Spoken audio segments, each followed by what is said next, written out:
Les martyrs du Lonceau. À sa grandeur, Monseigneur P. Bruchézy, archevêque de Montréal. Parcourez, attentif, toute l'histoire humaine, de l'éclat de Ninive à la splendeur d'Athènes, des travaux de Lincoln aux actes de Zénon, du grand Démétrius au grand Napoléon. Et vous ne liriez pas de plus sublime page que celle écrite au bord de l'Ottawa sauvage, avec un sang aussi hardi que généreux, par des soldats français qui furent nos aïeux. Champlain avait fondé Québec, le colonie, grâce à son dévouement et grâce à son génie, qu'au berceau les enfants apprennent à bénir, plongeait avec espoir son œil dans l'avenir. À l'appel de cet homme à la vaillance antique, les fils de Loyola, traversant l'Atlantique, étaient venus verser l'eau du baptême au front du farouche Algonquin et du fauve Huron. Maintes tribus des bois s'alliaient à nos pères, et les seuls Iroquois gardaient, dans leur repère, où fumaient nuit et jour des cadavres sanglants, l'amour de l'embuscade et la haine des Blancs, dont le fer abattait les forêts séculaires. Déjà le bourg naissant, de la pointe à Calière, avait vu des héros, la croix ou l'arme aux mains, tomber sous la fureur de ces monstres humains, qui promenaient partout le meurtre, l'incendie, et l'âpre et courageux colon de Normandie n'osait fouiller le sol aux abords d'un bosquet, sans avoir déposé près de lui son mousquet, sous les yeux vigilants de quelques sentinelles. Un jour, le vent des bois porta sur son aile la rumeur que, rêvant de combler les horreurs de ces assauts sans fin contre nos laboureurs, la peuplade, encore plus barbare et frénétique, s'apprêtait à noyer tous les Francs d'Amérique dans un fleuve de sang que pas un pionnier ne devait échapper au désastre dernier pour l'aller raconter à la mère patrie. Quel homme sauverait Québec, Ville-Marie, Trois-Rivières, sur qui, l'enfer dans le regard, marchent les Iroquois? Moi, dit Adam Dollard, presque un adolescent, né sur la roc celtique. Et, sans tarder, nourri du pain eucharistique, qui triple le courage au cœur de tout chrétien, l'altier breton, suivi de 16 Laurentiens, jeunes comme leur chef, sous l'œil de Maisonneuve, toujours stoïque et grand aux heures de l'épreuve, quitte la plage où brille aujourd'hui Montréal, et, certain de mourir dans un combat brutal, qui peut-être fera vivre la colonie, il perce, l'arme au poing, la forêt infinie, pour aller endiguer le fleuve menaçant, qui doit tout submerger de ses vagues de sang, et déjà gronde au fond des solitudes mornes. À peine sous l'arceau des ramures sans bornes, que le vent d'avril berce au-dessus de leur front, les nôtres sont rejoints par 40 Hurons, brûlant d'offrir aux fiers de l'art leur assistance contre le sanguinaire ennemi qui s'avance. Un pacte solennel est fait, et sous un ciel de lapis dont le pur éclat semble éternel, le Lonceau, 4 jours plus tard, voit la poignée de ces héros obscurs, maniant la cognée, réparer un vieux fort construit, non loin d'un mont, par des Indiens amis. Ils s'y retrancheront pour attendre en silence, au guet, dans la prière, les démons tatoués sur le sentier de guerre.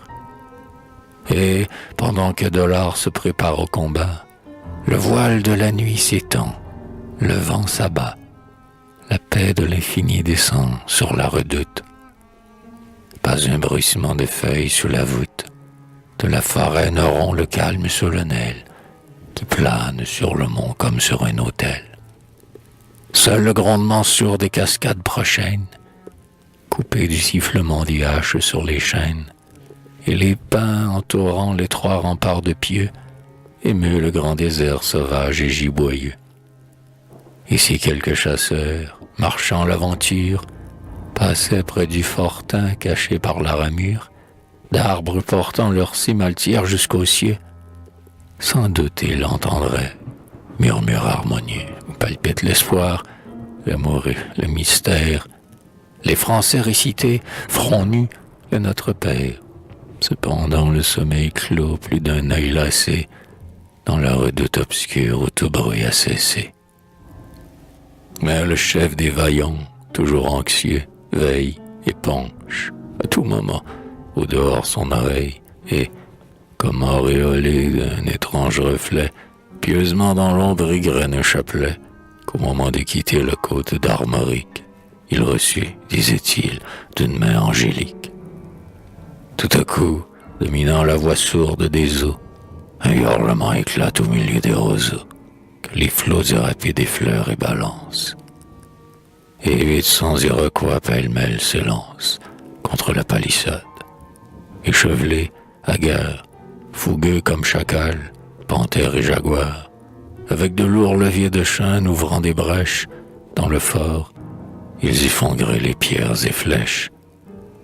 En vain les blancs du plomb de leurs mousquets tonnants crûlent-ils les nombreux agresseurs étonnants, d'agilité féline et d'audace féroce. En vain font-ils sur eux pleuvoir les coups de crosse. En vain labourent-ils du bout de longs épieux leurs bras nus et sanglants crispés autour des pieux. En vain leur lancent-ils leur hache à la tête. Rien ne les déconcerte et rien ne les arrête. À tout prix l'ennemi veut lutter corps à corps, mais toujours Dollard fait avorter ses efforts.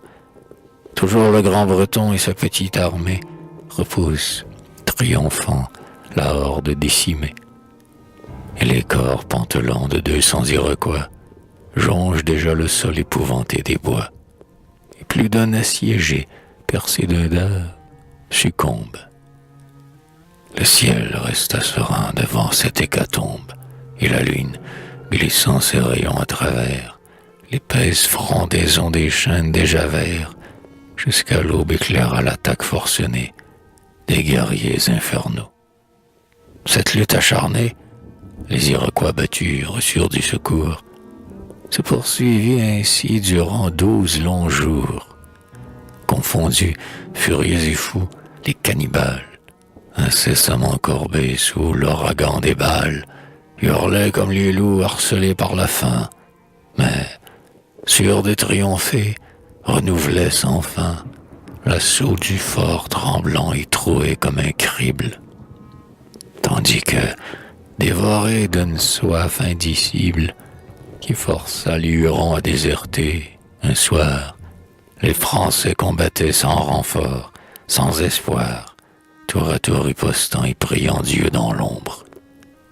Ils avaient vu périr la moitié de leur nombre, et plus déterminés que jamais à mourir, Dollard et ses héros brûlaient d'un seul désir, stupéfiés par des miracles de courage, les peaux rouges de plus en plus ivres de rage. Mais quel est donc le feu qui brûle dans le cœur du soldat il lui fait, en dire tout vainqueur, sous les plis en lambeaux d'une vieille bannière, répandre tout son sang pour garder une terre qu'un brutal ennemi tente de conquérir. Et pourquoi les Français semblent-ils mieux nourrir que tous leurs fiers rivaux cette flamme féconde, capable d'embraser ou de sauver un monde? Or, depuis Jeanne d'Arc, jamais un pareil feu n'avait électrisé le peuple aimé de Dieu. Jamais ses fils n'avaient, pour en marquer l'histoire, fait un geste aussi beau d'héroïsme et de gloire que celui qui devait, béni par le Très-Haut, rendre immortels les noms des martyrs du Lonceau, rappeler à toujours la défense homérique qui sauva de la mort la Gaule d'Amérique.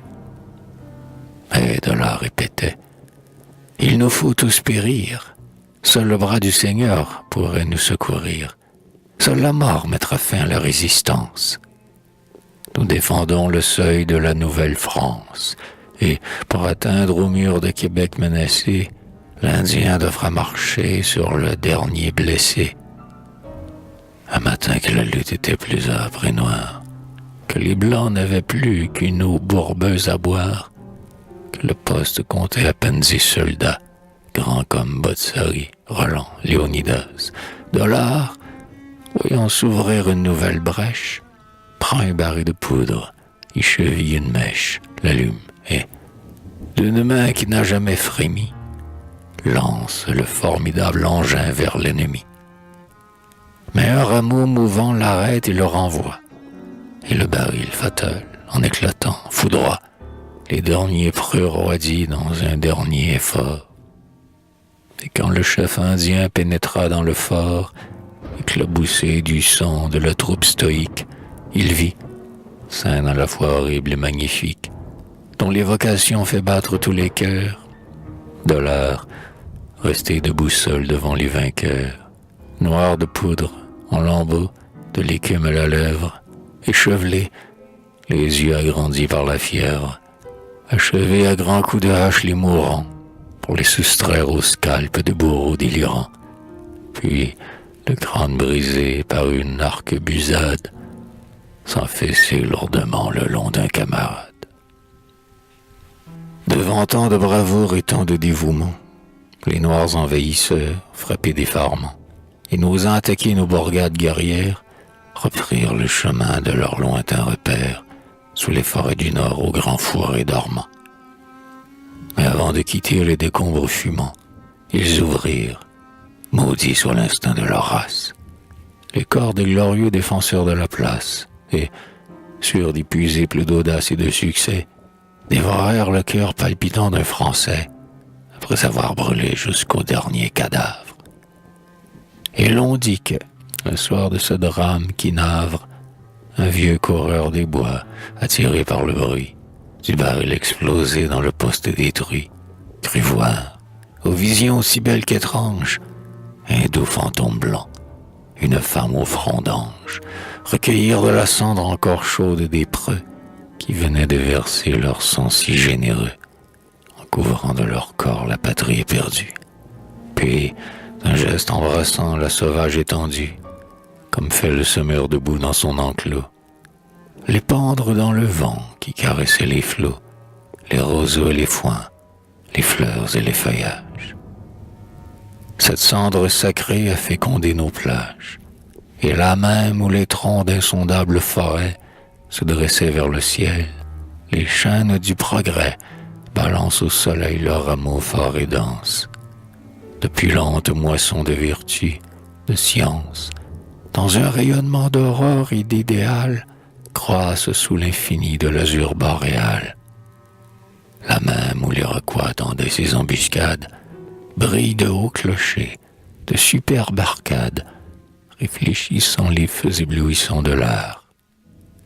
Oui, grâce au dévouement sublime de Dollard et de ses compagnons au sein du Nouveau Monde, notre race survit, grandit et s'aime et fonde, en gardant sa croyance et sa langue et ses droits, par le livre, le soc, la parole et la croix. Oui, grâce à ces héros immortels, l'espérance caresse les enfants d'une seconde France.